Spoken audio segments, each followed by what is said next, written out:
नमस्कार दोस्तों, मैं प्रियांश रघुवंशी स्वागत करता हूं आपका आपके अपने YouTube चैनल स्टडी माइंड्स में। कल मैं आपको मैथ्स पढ़ा रहा था। मैथ्स में मैंने आपको देखे 2 ट्रिक्स पढ़ा दी थी। क्या थी 2 ट्रिक्स? एक बार उनको रिवाइंड कर लेते हैं, फिर नए ट्रिक की ओर चलेंगे। ठीक है, देखिए सबसे पहली क्लास में मैंने आपको क्या पढ़ाया था कि जो सिमिलर नंबर्स हैं, जिनकी सिमिलर डिजिट्स हैं, अगर वे होल नंबर है तो उनका सम क्या होगा। ठीक है, दूसरी वाली क्लास में मैंने आपको पढ़ाया था सिमिलर डिजिट्स के जो नंबर होंगे उनके साथ डेसिमल भी होंगे या फिर होल नंबर भी हो सकता है, दोनों टाइप के हो सकते हैं। तो मैं दोनों क्लासेस में आपको करा दिया है। ठीक है, आज एक और नई क्लासेस की तरफ पढ़ते हैं। बहुत अच्छी ट्रिक है। क्या है? देखिए आज भी क्या है, हम पढ़ेंगे आज सिंप्लीफिकेशन ट्रिक्स। Simplification tricks. देखिए सिंप्लीफिकेशन ट्रिक्स का मतलब क्या होता है? सरलीकरण करना, सरलीकरण करने के उपाय। ये समझ लीजिए इसका हिंदी मीनिंग क्या होगा, सरलीकरण। सिंप्लीफिकेशन मतलब सिंप्लीफाई करना या सरलीकरण करना, हिंदी में सरलीकरण कहेंगे। ठीक है, तो मैं इस ट्रिक्स को क्यों पढ़ा रहा हूँ आपको? देखिए जब आप कोई एग्जाम देने जाते हैं ना, तो आप फॉर्मूला वगैरह तो लगा देंगे, सब लगा देंगे फॉर्मूला, कोई दिक्कत नहीं होगी। मगर जो आपकी स्पीड बनेगी ना कि कैलकुलेशन को सॉल्व करने के लिए, वो आपकी इन्हीं चीज़ों से बनेगी, और आप मेरा विश्वास कीजिए, आपको आज के टाइम में कोई और अनदर यूट्यूब चैनल जो है, कोई भी आपका चैनल या टीचर भी हो, वो उसका जल्दी रहती है कि जल्दी जल्दी कोर्स खत्म कराना है। तो एग्जामिनर जो मतलब कि टीचर है, वो आपके ट्रिक्स पर ध्यान नहीं देता, वो आपको केवल मेथड बता देता है। बाकी आपकी कैलकुलेशन अपने ऊपर है कि आप उसको जल्दी कर रहे हैं, धीरे कर रहे हैं, वो उसकी सिरदर्दी नहीं है। ठीक है, तो मेरा मकसद यह है कि आपके पहले बेसिक मजबूत करूं, आपको कैलकुलेशन तेज करना सिखाऊं, उसके बाद मैं आपको मेथड बताऊं ताकि आप पूरा क्वेश्चन ढंग से सॉल्व कर पाएं। ठीक है, तो बिना किसी देरी के पढ़ते हैं सिंप्लीफिकेशन ट्रिक्स। सरलीकरण करना है आपको एग्जाम को। जितना ज़्यादा सिंप्लीफाई कर लेंगे ना, उतना जल्दी आपका क्वेश्चन बन जाएंगे, उतना ज़्यादा आप क्वेश्चन को अच्छे से कर पाएंगे। ठीक है, देखिए आज की ट्रिक क्या है? सम ऑफ all consecutive numbers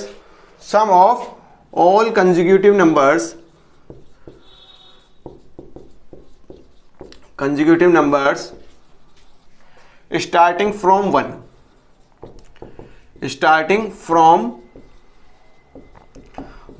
देखिए कंसेक्यूटिव नंबर्स क्या होते हैं उनको ध्यान दीजिए। कंसेक्यूटिव का मतलब होता है एक के बाद एक आने वाले, लगातार आने वाले। क्या बोला गया? सम ऑफ, सम का मतलब जोड़। उनका क्या जोड़ होगा? किनका? All consecutive numbers starting from 1, जो एक से स्टार्ट होकर आपके किसी n नंबर तक जाएंगे, उन कंसेक्यूटिव नंबर्स का क्या सम होगा। देखिए इसमें क्या समझने वाली बात है, अगर आपसे पूछ लिया जाए एग्जाम में 1 से लेकर 100 नंबर तक, 100 डिजिट तक आपके जितने भी नंबर्स हैं उनका सम क्या होगा।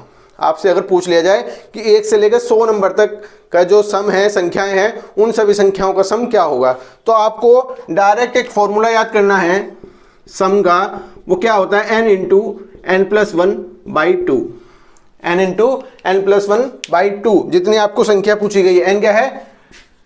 नंबर ऑफ टर्म्स, या जितने नंबर का पूछा गया। जैसे 1 से लेकर 100 तक का पूछा है तो n की वैल्यू क्या आ गई? 100 नंबर तक आ गई। ठीक है, तो n into n plus 1।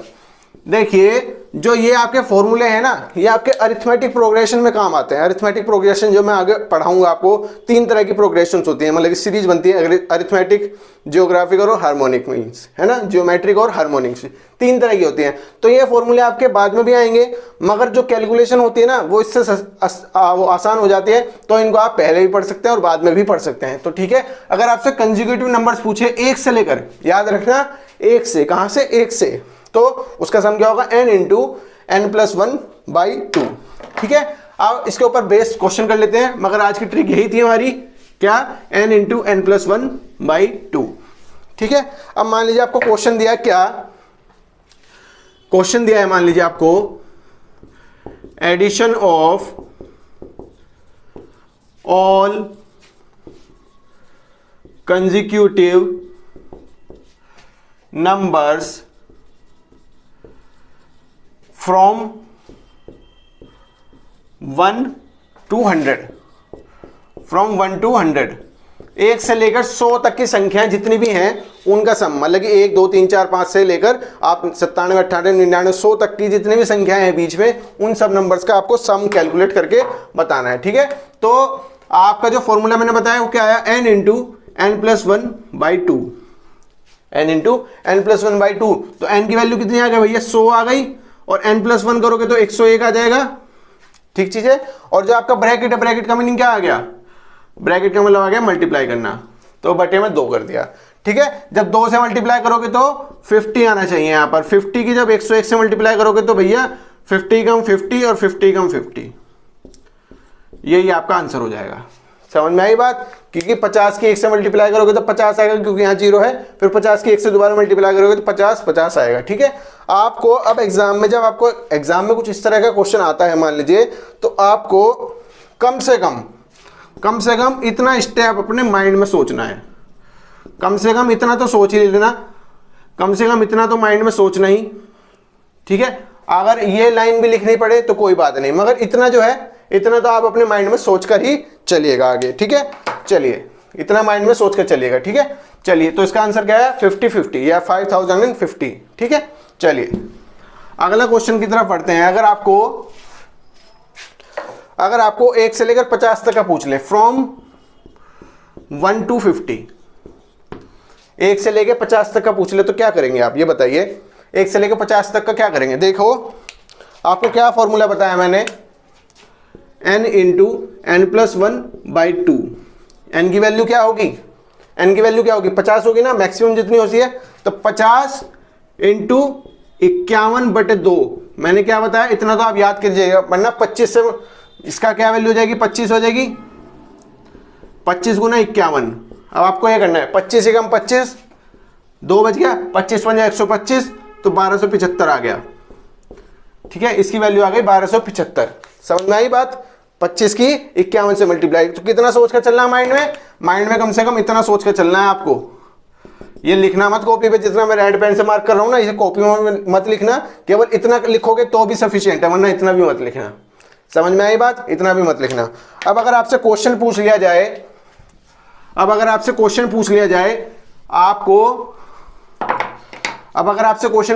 Addition of all consecutive numbers from 51 to 100, तो इसको कैसे करोगे भैया बताओ। देखो मैंने क्या बताया तरीका, कि आपको 1 से लेकर 2, 3, 4, 5 ऐसे करते करते 98, 99 प्लस 100 तक का सम तो याद है। ठीक चीज है, और आपको एक सम याद भी है, 1 से लेकर 2 से लेकर 3 ऐसे करते करते 49 और 50, इस सब का भी सम याद है। ठीक है, आपको अगर 100 तक का सम याद है, उसमें से अगर आप 50 तक का माइनस कर दोगे तो क्या आपका 51 से लेकर 100 तक का सम नहीं आ जाएगा। अगर आपसे कोई पूछ ले भैया 51 से लेकर 100 तक के बीच में जितनी भी संख्याएं हैं उन सबका सम याद बताइए क्या होगा, उनका सबका जोड़ बताइए क्या होगा। तो भैया आपको 100 तक का जोड़ पता है, आपको 50 तक का जोड़ पता है, 1 से लेकर 50 तक का पता है और 1 से लेकर 100 तक का पता है। तो जब आप 1 से लेकर 100 तक के में से 1 से लेकर 50 तक का माइनस कर देंगे तो 51 से लेकर 100 तक का मिल जाएगा आपको। वही आपको निकालना है, कितना, 100 इंटू 101, 100 इंटू 101। अब डायरेक्ट लिखना, देखो 50 याद है, 50 तो वैसे तो ठीक है, और इसमें कितना था 1275, तो माइनस कर लो 1275, 150 में से 75 गए 75, ठीक है, 49 में से 12 गए 37, यही आपका आंसर हो जाएगा। समझ में आई बात, मतलब कि अगर आप 51, 52, 53, 54, 55 करते करते 97, 98, 99, 100 तक पहुंच जाओगे तो आपका जो सम आएगा उन सभी संख्याओं का सम कितना होगा, 3775 या फिर 3775। कैसे किया, 5050 हमें याद था, 1275 भी याद था, इसमें से 150 में से माइनस किया 75, 150 में से 75 माइनस किया कितना बचा 75, और यहाँ पे 49 बच गए, 49 में से 12 गए 37। ठीक है, उम्मीद करता हूँ समझ में आ गया होगा। इसी तरह से और 1 से लेकर 71 का भी निकाल लो। अब अगर 1 से लेकर 71 का पूछ लिया जाए कि आपको सम निकालना है कहां तक का, 1 to 71, फ्रॉम 1 to 71, 1 से लेकर 71 तक का। तो आपको एक चीज समझ में आनी चाहिए कि 71, अब डायरेक्ट लिखना 71 इंटू 36, क्योंकि 72 होगा बट डिवाइड में 2 करोगे तो 36 आएगा। ठीक है, तो 36 यह देखो इसको तरीका। वैसे जब मैं आपको, अभी तो मैं छोटी छोटी डिजिट्स का सम बता रहा हूं, अभी मैं 4 डिजिट का सम भी बताऊंगा। मतलब कि आपका अगर कुछ ऐसी संख्या आ जाए 22, 35, 35 कुछ भी, मतलब कि 4 डिजिट की संख्याओं का सम, जैसे 5700 कुछ भी आए, या फिर 2324 24, कुछ भी आए मतलब कि 4 डिजिट्स का सम। अभी मैं छोटी छोटी संख्याओं पर फोकस कर रहा हूँ, धीरे धीरे आपका लेवल बढ़ाऊंगा तो 4 संख्याओं का सम भी आपको बहुत अच्छे से कैलकुलेट हो जाएगा, ठीक है। चलिए ये तो हो रही बाहर की बात। अब इसको देखिए कैसे मल्टीप्लाई करेंगे। 6 × 6 3, 7 × 6 42 और 3 45, बच गए 4, 7 × 21 और 4 25। ऐसा एक लाइन में भी आप कैलकुलेट कर सकते हैं, एक लाइन में भी आप वैल्यू निकाल सकते हैं। कैसे? 6 × 6 3, 7 × 6 42 और 3 45, 4, 7 × 21 और 4 25। ठीक चीज है, इतना ही आएगा आपका सम, ठीक है। इसको मैं इस जो मैंने ट्रिक लगाई है वो मैं भी आगे आपको बताऊंगा जब मैं आपको मल्टीप्लाई करना बताऊंगा। तो आज की ट्रिक जो थी वो थी addition of all consecutive numbers from 1 to 71, ठीक है। समझ में आया? चलिए एक क्वेश्चन और एक ट्रिक की और अच्छी तरह से चलते हैं, वो भी इसी से रिलेटेड है। एक और ट्रिक पढ़ते हैं, उससे भी आपको और चीजें कैलकुलेट या फिर फाइंड आउट करने में आसानी होगी। एडिशन ऑफ, नई ट्रिक है, न्यू ट्रिक। क्या लिखा है?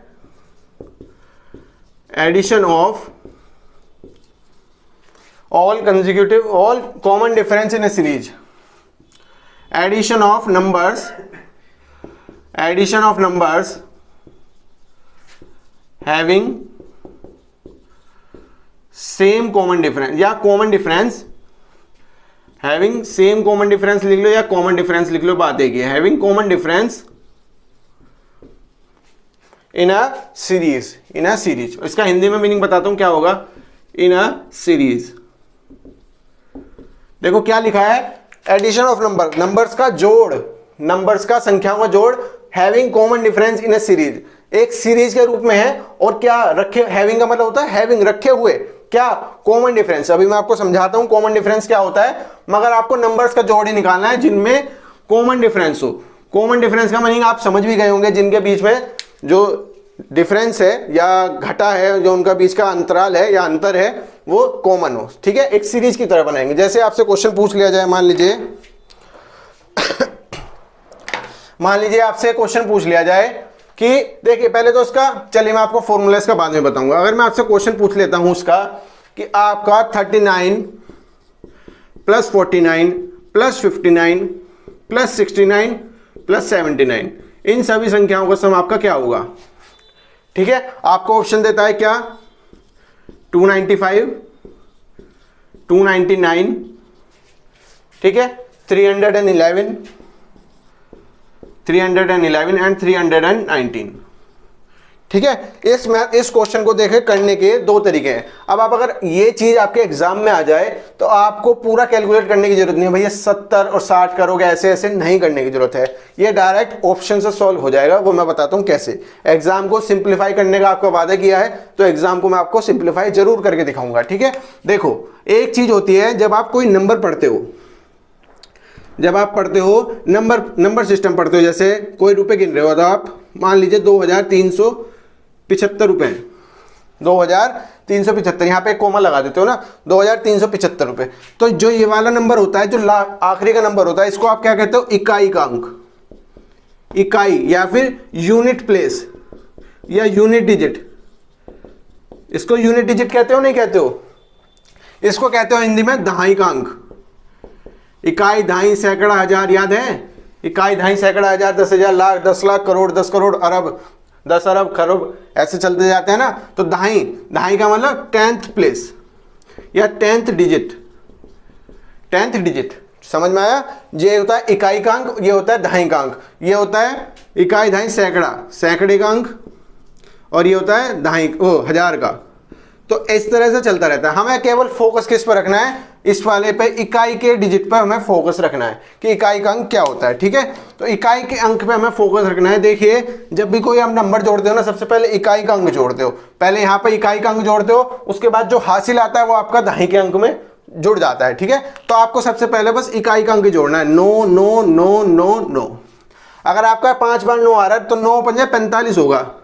भैया एक बार 9 आ गया, इस बार भी 9 आ गया, फिर इस बार 9 आ गया, फिर इस बार 9 आ गया, फिर इस बार 9 आ गया। सबसे पहले तो आप 9 9 जोड़ोगे, फिर उसका जो हासिल बचेगा वो आप हासिल जो है वो नेक्स्ट 10th डिजिट में जोड़ोगे, ठीक है। तो आपका जो यहाँ पर यूनिट डिजिट आई वो कितनी है? 9 जो आया वो 5 बार आया।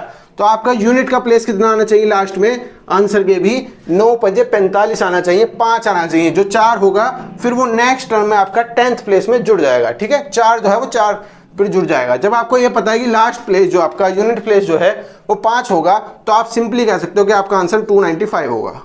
समझ में आई बात? इसको सिंप्लीफाई कितने अच्छे तरीके से कर लिया, करने की फॉर्मूला लगाने की जरूरत नहीं पड़ी, ठीक है, फॉर्मूला लगाने की जरूरत नहीं पड़ी। वरना अगर फॉर्मूला लगाना चाहो, अगर इसका सम निकालना ही है आपको, अगर इसका सम निकालना ही है तो फॉर्मूला लिखो n/2 इंटू ए प्लस एल, n/2 इंटू ए प्लस एल। देखो फार्मूले की जरूरत कब पड़ेगी, मान लीजिए आपको यहां पर 305 दे दे, 15 दे दे, 315 दे दिया, तो आप ये वो नहीं कर पाओगे कि भैया 5 यहां पर भी आ रहा है, 5 यहां पर भी आ रहा है।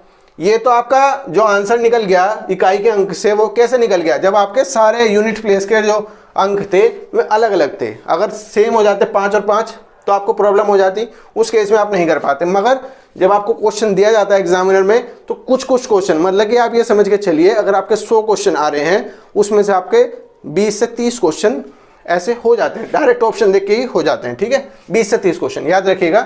तो जब आपका यहाँ पर 315 दे दिया, यहाँ पे भी 5 दे दिया, उस केस में आप फॉर्मूले का यूज कर सकते हैं, ठीक है।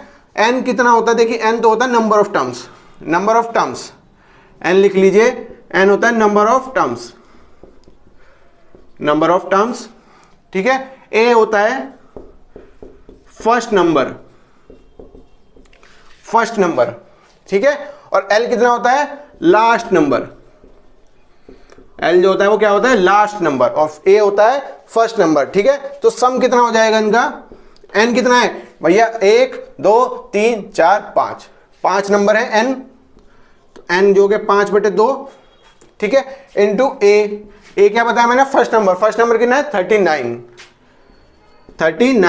प्लस 79 जो है वो लास्ट नंबर है आपका, उसको बताना है आपको, ठीक है। देखो अब क्या किया, 7 और 3 इन दोनों को जोड़ना है पहले तो 7 और 3 10 और 9 दूनी 18, तो 118 हो गया, और 60 दूनी 120 होता है। इसका मतलब क्या है, 59 आ गया, 59 आ गया। समझ में आया 59 कैसे आया, 7 और 3 10, 100 आ गया, सॉरी 7 और 3 10, 7 और 3 10 मतलब कि 100 आ गया, और 9 दूनी 18, 100 में 18 और जोड़ लो 118, 118/2 करोगे भैया 60 दूनी 120 होता है, तो 59 दूनी 118 होगा।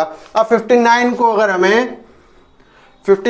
हमें 5 से मल्टीप्लाई करना है तो कैसे करोगे, या तो 5 से डायरेक्ट कर लो, वरना 590/2 कर लो, वरना 590/2 कर लो, तब भी हो जाएगा। कैसे हो जाएगा, आंसर क्या आएगा, 2 दूनी 4, 2 निम 18, 2 पंजे 10, यह आपका आंसर आ जाएगा 295। देखिए वही आंसर आ रहा है, नहीं आ रहा है, मगर इसको थोड़ा लंबी तरीके से किया, इसको डायरेक्ट छोटे तरीके से। मगर ये तब वैलिड है जब आपके जो इकाई के अंक हैं वे सिमिलर ना आए, ठीक है। चलिए और क्वेश्चन समझते हैं। ट्रिक का नाम याद रखिएगा कि अगर आपका कॉमन डिफरेंस, देखिए कॉमन डिफरेंस आपका ये वाला फॉर्मूला आपको कैसे लगा वो समझाता हूं। कॉमन डिफरेंस देखो, इन दोनों के बीच में कॉमन डिफरेंस कितने का है, 10 का, इन दोनों के बीच में कॉमन डिफरेंस 10 का, इन दोनों के बीच में कॉमन डिफरेंस 10 का, इन दोनों के बीच में 10 का, और इन दोनों के बीच में 10 का। तो कॉमन डिफरेंस क्या आया, 10 का। समझ में आई बात, कॉमन डिफरेंस इस वजह से वाला फॉर्मूला लगा। सम की वैल्यू कितनी आएगी, n/2 इंटू ए प्लस एल, n/2 इंटू ए प्लस एल। समझ में आई बात। चलिए और क्वेश्चन करते हैं इसके। जैसे क्वेश्चन दिया गया आपको 77, क्वेश्चन दिया गया मान लीजिए 77 प्लस 82 प्लस 87 प्लस 92 प्लस 97। कुछ ऑप्शन भी दिए गए हैं क्या, वो मैं देख लेता हूं एक बार, क्या ये ऑप्शन से दिया गया, नहीं ये ऑप्शन से नहीं दिया गया आपको, ठीक है। इसको आपको फॉर्मूले के साथ ही करना होगा, फॉर्मूले के साथ कर लेते हैं, कोई बड़ी बात नहीं है भैया। n तो पता चल गई, 1 2 3 4 5, n की वैल्यू 5 हो गई, 5/2 n/2 इंटू a, पहला नंबर क्या बताया मैंने आपको 77 प्लस 97, 77 और लास्ट नंबर 97, ठीक है। अब इसका जोड़ कैसे करोगे, जोड़ कैसे करोगे, कैसे, 9 और 7 16, 160 और 7 7 14, तो 174, 174/2 कितना हो गया, 174 भैया, 9 दूनी 18 होता है, 9 दूनी 18, और कितना देखिए कितना बचा, 5/2 इंटू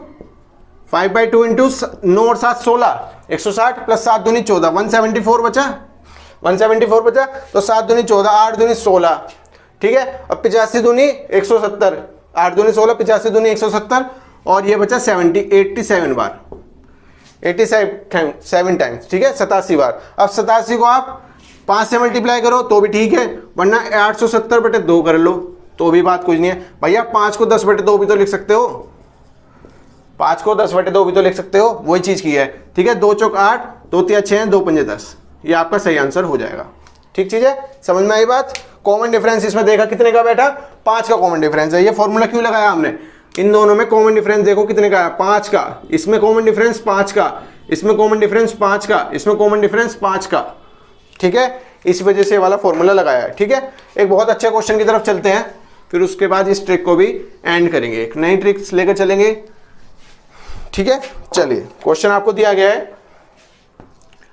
क्वेश्चन आपको दिया गया है 77 + 66 + 55 + 44 + 33 इक्वल टू क्या, इक्वल टू क्या। ऑप्शन इसके नहीं दिए गए मगर आपको इसको फाइंड आउट करना है। ठीक है, देखो आप या तो इसमें डायरेक्ट फॉर्मूला लगा दो n/2 × a + l, a की वैल्यू कितनी आई 7, ठीक है, n जो है वो कितना है 5/2, ठीक है, 5/2 और 77 और 7 और 3 10 और 7 और 3 10, मतलब कि 110 वैल्यू आ जाएगी। 110 की मतलब 55 आ जाएगी, 55 आ जाएगी। जब आप इसको a + l/2 को कैलकुलेट करोगे तो 55 आ जाएगी, क्योंकि 7 और 3 10 और 7 और 3 10, 110/2 करोगे 55 आ जाएगी। अब इसमें 5 से मल्टीप्लाई करने में ज़्यादा फायदा है, क्योंकि 5 × 5 = 25 और 5 × 5 = 25, 275 आपका आंसर हो जाएगा। ठीक है, डायरेक्ट हो जाएगा तो, है ना।